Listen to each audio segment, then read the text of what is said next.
Welcome to West Country Wanderings and welcome to another one in my Severn Way series.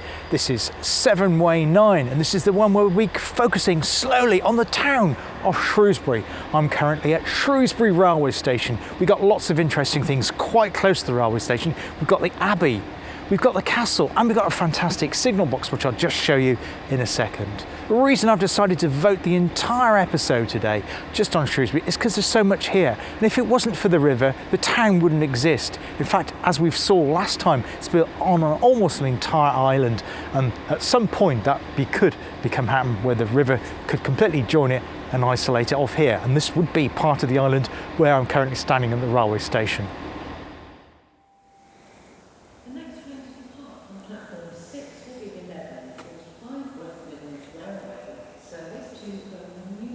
Now, the other thing to mention here is I'm actually standing right on the River Severn at the moment. This is the railway bridge, the main in and out route, or one of the main in and out routes of the town railway station here in Shrewsbury. And the river is just underneath. This is one of the fantastic bridges. We've also last time looked at Welsh Bridge, and this time we're going to have a look at the interesting and historic English Bridge too.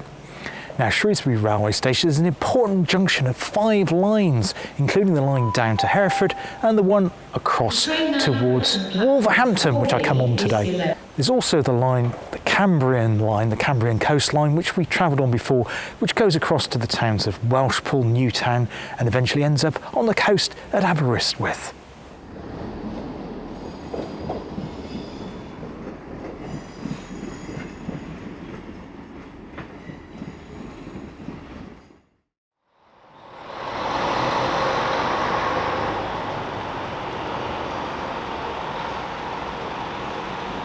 So I'm now at Castle Foregate with the amazing Shrewsbury railway station, or rather the frontage of it, behind me.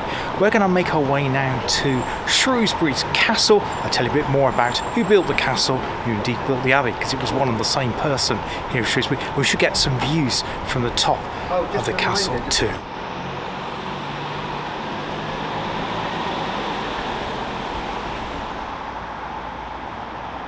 Just before I go over to the castle, I'm just outside Shrewsbury's fabulous library with, of course, a statue to the birthplace of the very famous Charles Darwin, which of course I mentioned and talked about, showed you his house where he lived over on Severn Way 8. Go and check that out if you've not already seen it. But yeah, great memorial to the great man himself here, right in front of the library in Shrewsbury.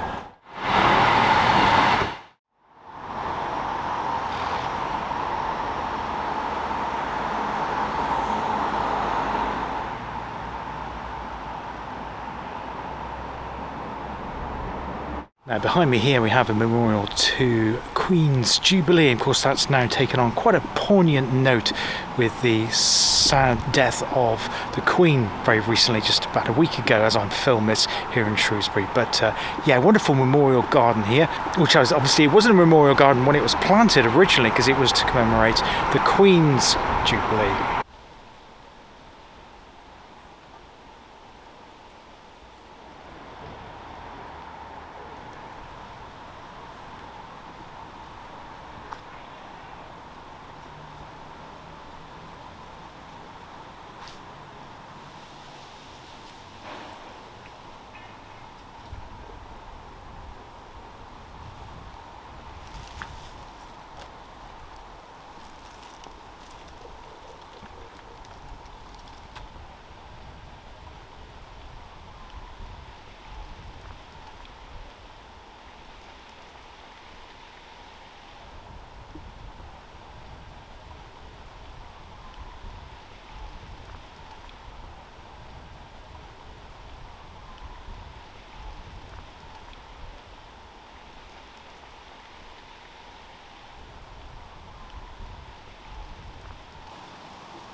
Now, the history of Shrewsbury goes back to ancient times. It was formerly the capital of the Kingdom of Paris.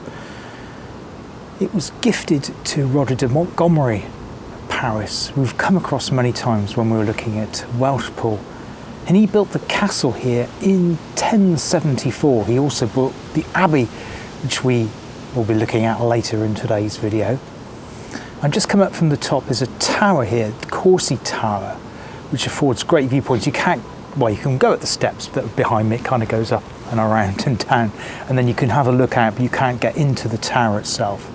And that gives you great views across towards the fantastic Severn Bridge signal box. And I'd like to thank one of my viewers, and I do apologise, I forgot who it was, who dropped a comment, I think it was either on the last Severn Way one or the one before that, telling me about this location. I knew about the castle, of course.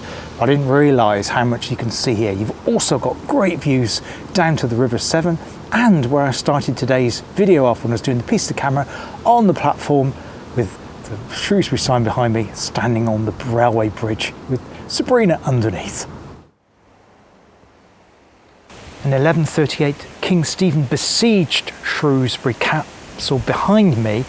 He took it over by William Fitzalan during the period known as the Anarchy, and he took it for one Empress Maud.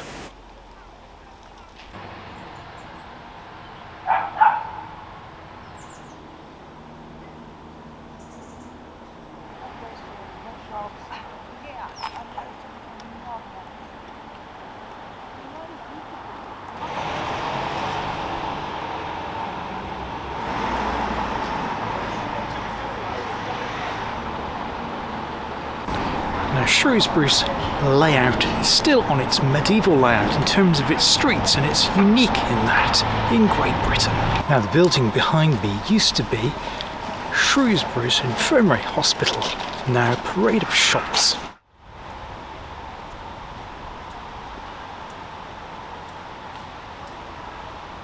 Now, this church behind me is St Mary's, one of the many medieval churches in and around Shrewsbury town. It's a nice little green oasis with trees and this beautiful churchyard right in the heart of the town centre.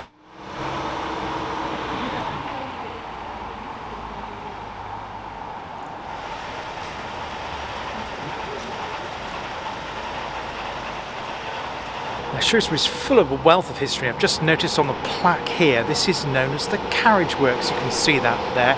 And from 1819 to 1919, this was the famous Mountford Carriage Works, the days of horse-drawn carriages.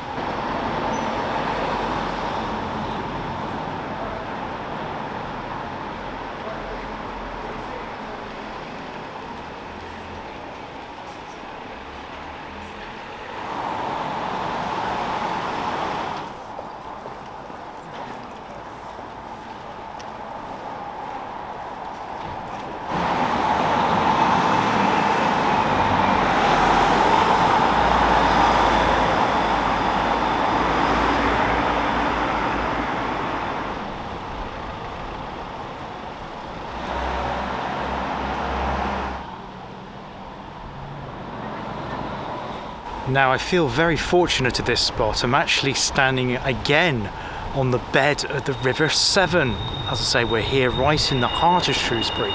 And behind me, you might be thinking that this is Welsh Bridge that we saw in Severn Way 8. In actual fact, it's English Bridge. But of course, it's a very similar design to Welsh Bridge. They try to get the two bridges to reflect each other, almost like a mirror image of the other.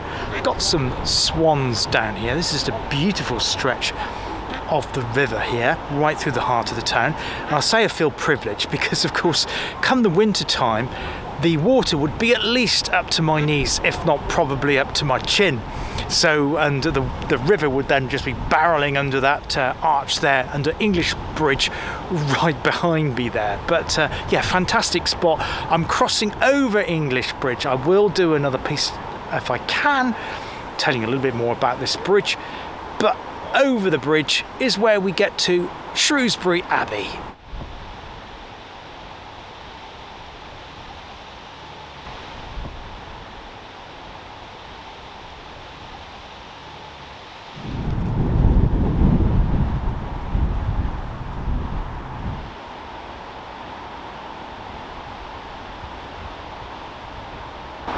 Now, while I've got the river behind me, I just thought I'd tell you how this video came together. It's the thought that because there is so much to see in Shrewsbury, and indeed in the cities of Worcester and Gloucester, which will also be in this series, I'll be featuring those as separate videos too. I just did a quick calculation the other day how many more videos will take me to the city of Bristol. Of course, there'll be one on Bristol as well. There'll be 13 individual videos to get me to Bristol, but there'll be an additional 3 after this one on Worcester, one on Gloucester and one on Bristol, which will end our journey here on the Severn Way. But it's just nice here in the town just to be back right by the banks of the river again. Now, next time in Severn Way 10, I'll be coming back to Shrewsbury and then walking to the village of Atcham. Atcham has its own fantastic bridge and a lot of history is there as well. Now, Atcham's actually, as the crow flies, only some 3.5 miles away from Shrewsbury. But if you follow the Severn Way, which it does, which I will be, should I say, all along the banks of the River Severn, it's actually just over 7.5 miles, which will make a nice walk next time on Severn Way 10, here on West Country Wanderings.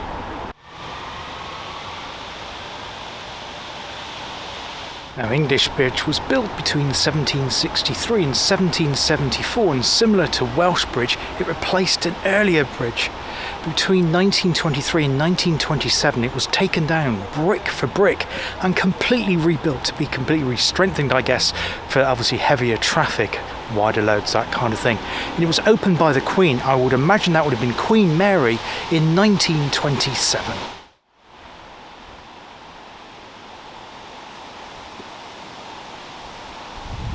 The statue behind me belongs to Viscount Hill, who lived from 1800 to 1875. He was a Victorian philanthropist and he actually owned this land here. This is Abbey Gardens, right next to the Abbey here in Shrewsbury, and he gifted it to the townspeople of Shrewsbury. Now, here in Abbey Gardens, you'll come across many stone fragments like these.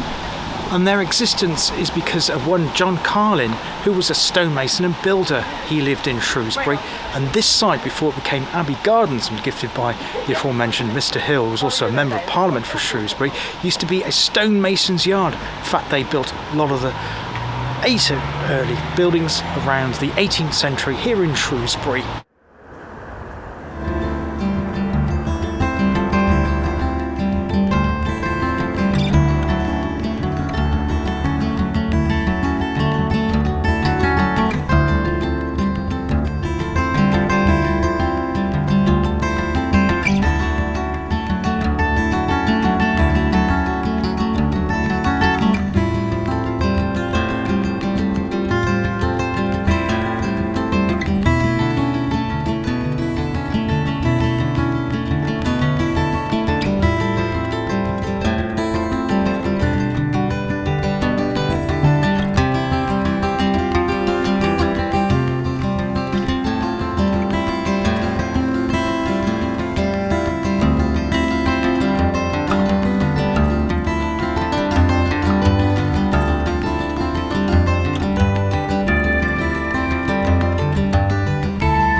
Now, I'm currently sat in the Abbey churchyard. I've just had a look inside the Abbey and I'll show you some of that footage shortly. And I'll also tell you a little bit about the history of the Abbey too. Before I do either of those things, I want to point out a couple of things that are in this vicinity that aren't directly related to the Abbey itself. Now, the first thing is the grave that's behind me here. Do a photograph of that. And that's the grave of the poet Wilfred Owen. Now, he died in the First World War. He actually died 1 week before Armistice Day when he was building a pontoon across the canal. Of course, his legacy is his poetry, and because of that, he is world renowned for bringing the horrors of the First World War to life. And the grave here is very, very simple design of that pontoon he was building across the canal on the First World War battlefields, and it's a fitting grave right here in the Abbey churchyard here at Shrewsbury. And the second thing that's in the vicinity here is railway related, and just on the opposite side of the road is the former site of Shrewsbury's Abbey station. A few things to tell you about that. Well, first of all, it's been restored in 1990. Found a photograph on the side there, I'll put that on now. You can see it was rather dilapidated. And they got some money together latterly from Network Rail, from Tesco, some local communities and the National Lottery, and they've restored it. Part of the platform is visible. I'll do a shot of that now, which is on the edge of the car park, as you'll see. And the station closed in 1960. In fact, it was the former line, which we'll catch up with later on the Severn Way, because from here it went along the Severn Valley down towards Bridgnorth. And when we get to Bridgnorth, we'll be meeting up with the Severn Valley Railway, of course, the Heritage Steam Line. Of course, that continues right down to meet the present-day Network Rail at Kidderminster in Worcestershire when we're back in West Country Wanderings territory. But yeah, it's great to see that. There was an oil depot here. It was taken over by the military in 1941. Then it became an Esso depot, and they re-engineered after the station closed in 1960 a new arc across to the famous Severn Bridge junction here with that enormous signal box, 160 panels. It's incredible. I know I keep going on, but it is just an amazing sight. And it linked into that, and that closed at the end. I think it was the end of the 1980s. The oil depot closed. Of course, that site became completely redundant, and it's now sadly just a car park. But thankfully, the station remains, has been completely transformed.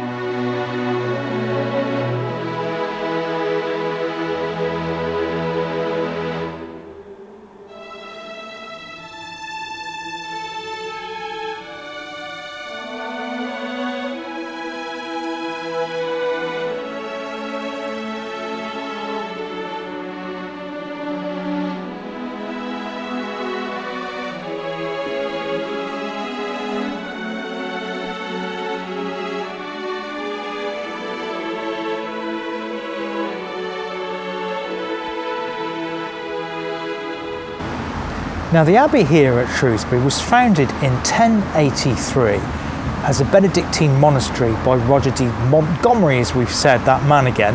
He also, of course, had the Shrewsbury Castle built that we saw earlier in today's video. It grew to become one of the most important and influential abbeys in the entirety of England. Although much of the abbey was destroyed in the 16th century, most of the nave still survives from Roger de Montgomery's time when it was first built.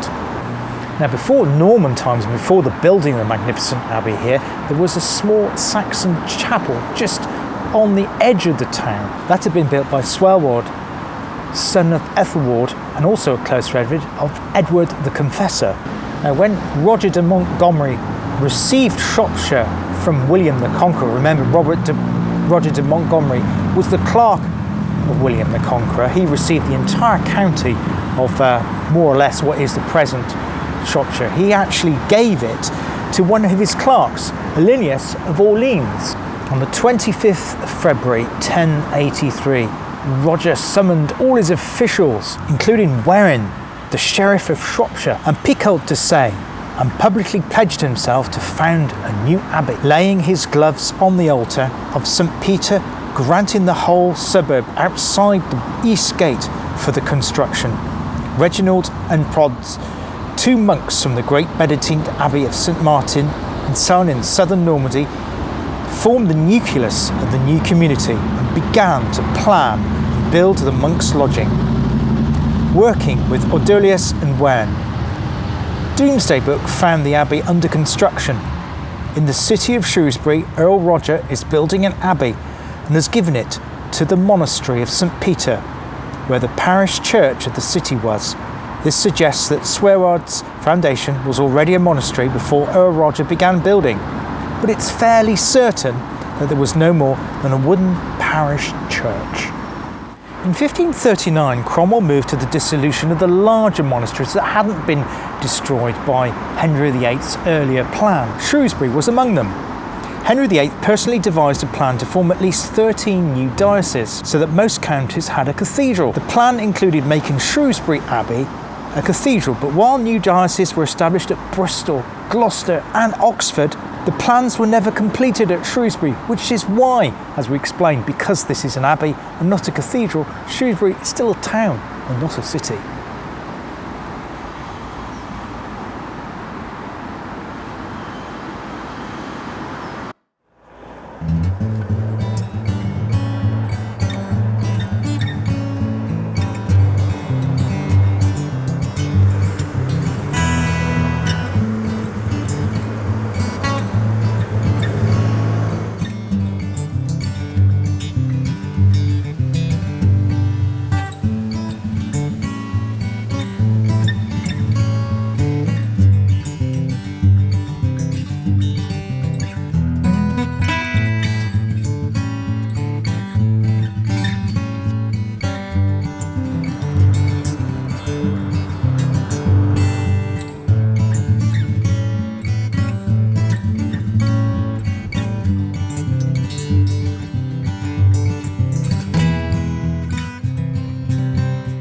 Currently now at Shrewsbury Flax Mill.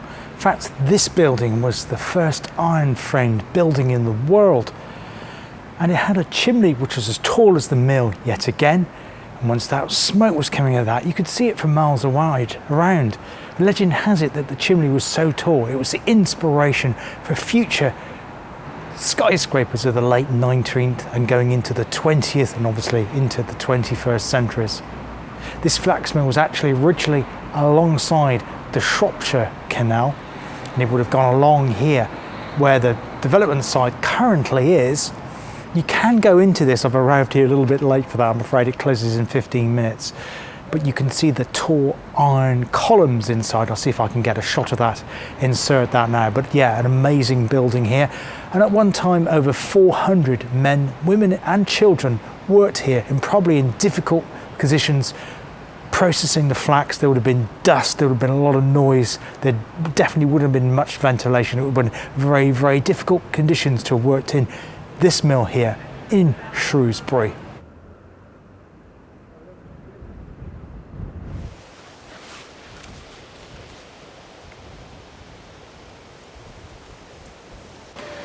Well, after that little excursion to the flax mill, which I wasn't expecting actually, I was looking at Google Maps and I saw it and I was like, had a vague recollection that it was something to do with the first iron building and also skyscrapers. So yeah, quick visit there. It's good to see that it's been completely restored. So we have the River Severn back here again.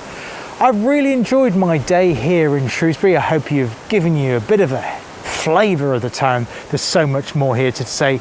I couldn't cover it in the time frame, or indeed filming for one day here, just a trip on the train. You'd need several days to cover, well, probably a week or two, a couple of weeks to cover everything in this fascinating town in the centre of Shropshire. So that's it for Severn Way 9. Severn Way 10 will start back here again. We'll be starting back at the quarry where I finished Severn Way 8, making our way to the village of Atcham, which is to say about 7.5 miles following the Severn Way, the banks of the river. And unusually, and for the first time, the entire walk is along the River Severn. It follows the walk, the Severn Way should I say, follows the River Severn for the entire length of that stretch. After that, we'll be then heading to Ironbridge. It'll be Atcham to Ironbridge, Ironbridge to Bewdley, Bewdley Stourport, Stourport to Worcester, Worcester to Upton, Upton to Tewkesbury, Tewkesbury to Gloucester, Gloucester Sharpness, Sharpness to Alst, Alst to Severn Beach, Severn Beach to Bristol, which will complete the Severn Way. So we've still got a very long way to go, and I'm still some distance away from the West Country Wanderings border, which will be somewhere between Bridgnorth and Bewdley when we cross into the county of Worcestershire. Hope you've enjoyed it. Take care of yourselves, look after yourselves, and I hope to see you on West Country Wanderings again very, very soon. All the best for now. Cheers. Goodbye.